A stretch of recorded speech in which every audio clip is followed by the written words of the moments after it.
We live in a world of abundance and opportunity.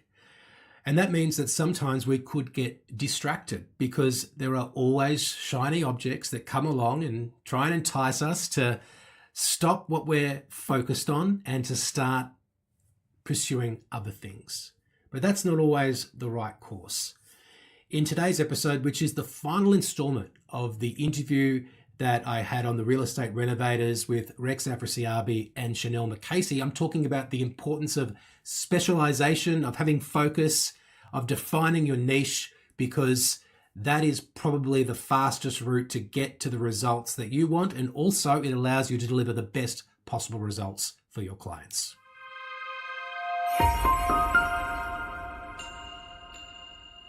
This is episode 238 of Commercial Real Estate Leadership. My name is Darren Krakowiak.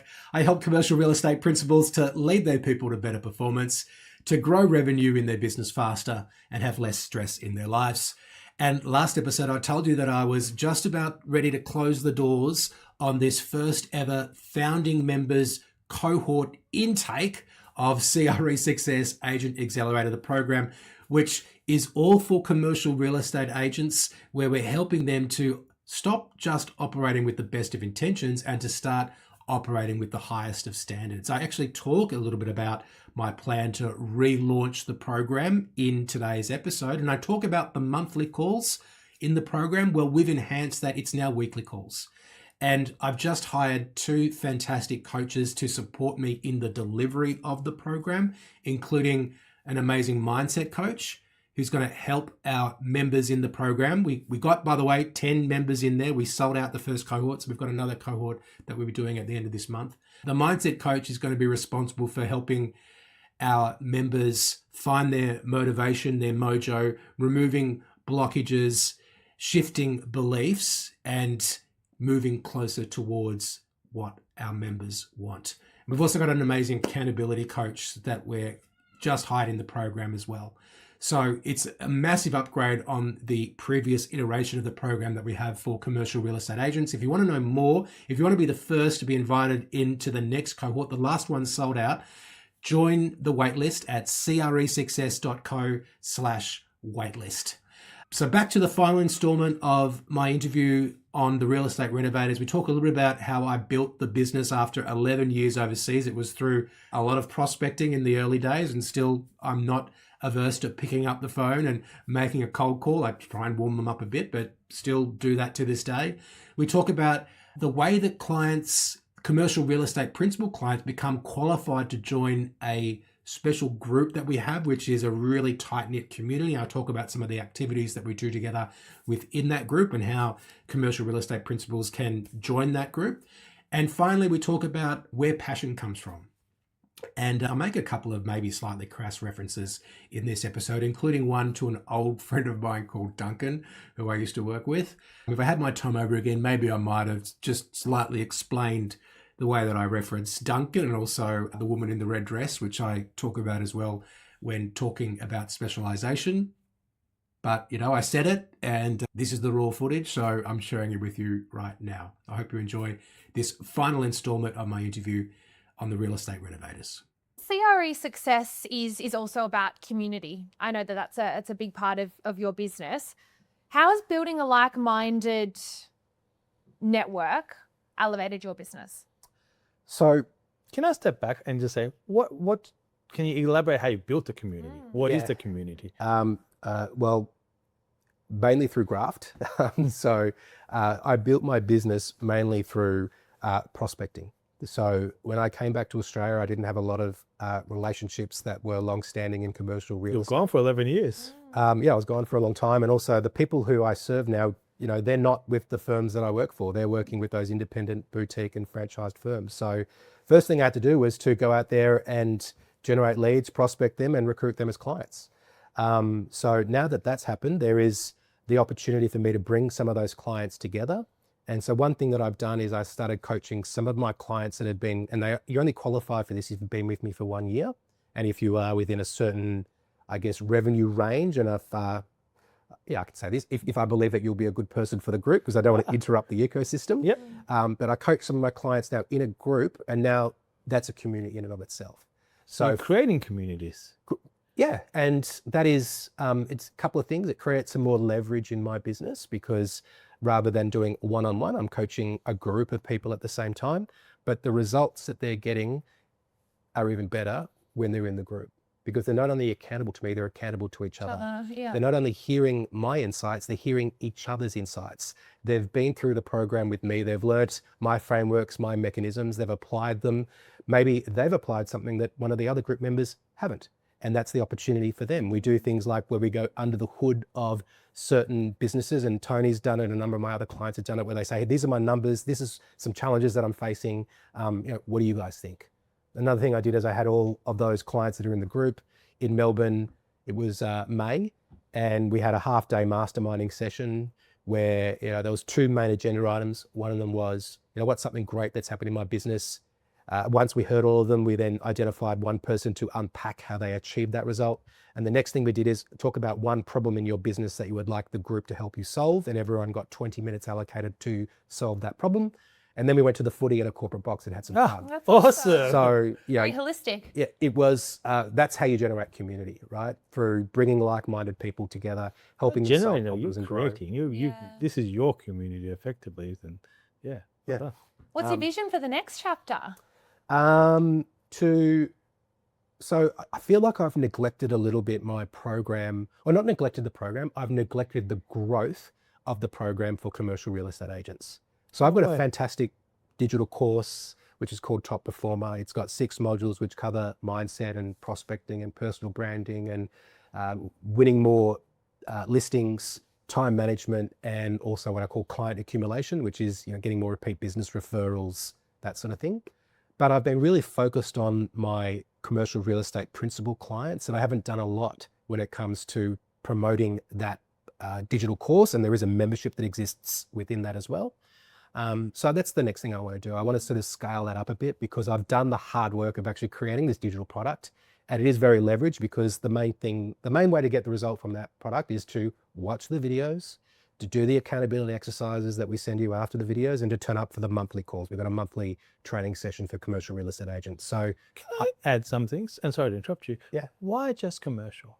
A lot of the principles on leadership, mindset, all of this is not just on commercial agents, on residential. Yes, some of the intricacies of how to operate is different, but have you thought about expanding? I know we've discussed this before. On the Zoom, yeah. And I want to discuss that on camera because I think I've seen it firsthand what you provide to your clients. I've heard it from your clients firsthand, and I've seen it. So what you hire is a holistic approach. You go in and you find out, even with Tony and others, that your management is too high, your trust accounting is too high. Like most coaches are telling, this is how you call people, this is your script and dialogue. You don't do that. You delve deep into someone's business. And I think, yes, commercial agents are doing phenomenal as a result of your coaching, but there's no one, and you say there's residential coaches. I don't know of any residential coaches that do what you do. I generally don't. And I feel like It's like a business audit almost, like a complete audit of the business. in all aspects, from leadership internal to external. benchmarking, Yeah. they go to 6 different people to get that course. And I think some of my residential clients are going to benefit from this so much. So it's probably selfish for their purpose, but they're good friends as well. So have you thought about expanding it to a residential? not since you raised it with me the other day on the Zoom call before this interview. And sorry to put you on camera like this. Look, I haven't yet, and then probably I want to reach a certain threshold in my business before I start doing other things. So one of the things that I've learned is that specialization is important, and there's always going to be, I don't know if you guys follow Alex Hormozy, but he talks about the woman in the red dress, right, in The Matrix, and Neo's doing his training exercises, and there's this hot bird that walks past him, and it's distracting, right? So, I can't. That's sort of like all these other business ideas that people come to me with the greatest of respect, are shiny objects or distractions. And I feel like I've got some more things to do when it comes to, there's more things that I can do in commercial real estate that are going to help me hit my income goals. So I think I need to hit that certain threshold first. And then I think I might be able to transfer some of those frameworks, mechanisms, philosophies, beliefs, processes through to other sectors. It's funny you mentioned residential. I've probably more thought about like commercial mortgage brokers, right, as the next iteration of my business. Or is it just, expanding internationally with more intention, because all of my private clients are all in Australia. We do have members in other countries, but there's a lot of expansion opportunities there. So I guess as I think about it, as I'm talking to you, Rex and Chanell, I think one thing is that the quality of the product might suffer a bit if I was looking for it to work for more people. I think the product that I offer works because it's focused on a particular person, which is that commercial real estate principle, or in the case of the membership in the digital course, it's for commercial real estate agents. Can other people glean value from what I've got to say? Yeah, of course. But when I'm delivering the coaching, when I'm delivering the training, I've got one person in mind, and that is, that the commercial real estate agent or principal. I think you got to have your niche. Master your niche. And I love the Potentially a passion book. for it. I know. The passion is your commercial, no matter what. Isn't Yeah, it? You're not going to be a seller. no. Yeah, it's a. Seller. I love it. I love it. I love it. No deal. Exactly so. For anyone thinking about entering the commercial space, before we wrap this up, Darren, what's one piece of advice you would give them? So when I first launched CRE Success back in 2020, creating an ebook was one way to create a little funnel, right? So I thought, okay, I'll write an ebook. And I identified 5 principles that all started with the letter P as being, or 5 traits, I guess, that I would recommend that you should have, that should exist in order for you to be successful in commercial real estate.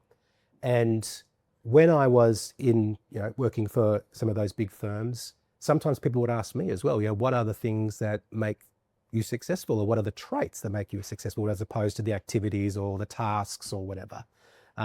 So the 5 principles or the 5 traits are passion, persistence, positive thinking, preparation, and professionalism, right? So they're the 5 elements that I believe should be present. I always had the 4 that I listed after passion. I always knew it was persistence, positive thinking, preparation, and professionalism.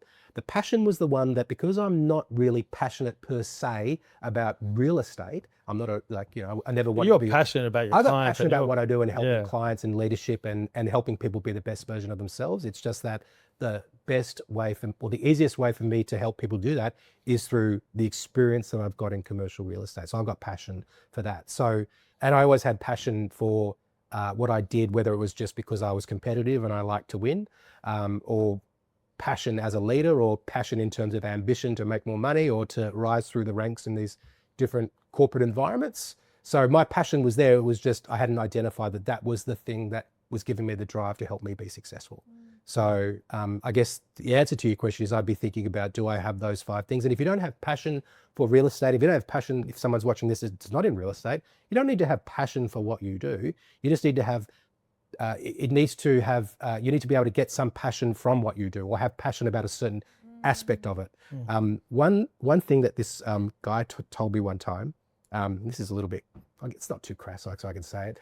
He was very good with meeting women, right? And I said to him, Duncan, how do you do it? Like, he was not the best looking guy. Shout out to Duncan. And he said to me, well, what I just find something about them I like, and I focus on that, right? So what a great insight.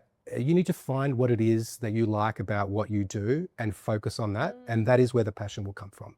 So that is why passion is important. And there's a bit of online chatter about, do you need passion about what you do? And, should you just focus on making money? I think, you can, as long as you can find something to be passionate about within what you do, then that'll be the thing that makes going to work or getting out of bed every day not a chore. And so why, isn't it? If you don't have that passion, it's hard to get up on those hard days. But if it's your driving force, your passion, then it's so easy to go through anything because you want to. Yep.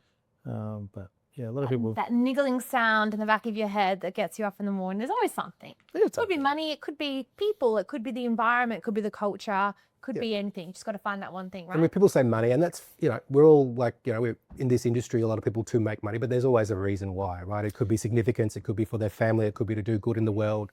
It could be for whatever, to be top of the scoreboard. So what is the reason why you want this thing? That's the passion. Okay, well, that's what we're going after. Should never be money, because you can make.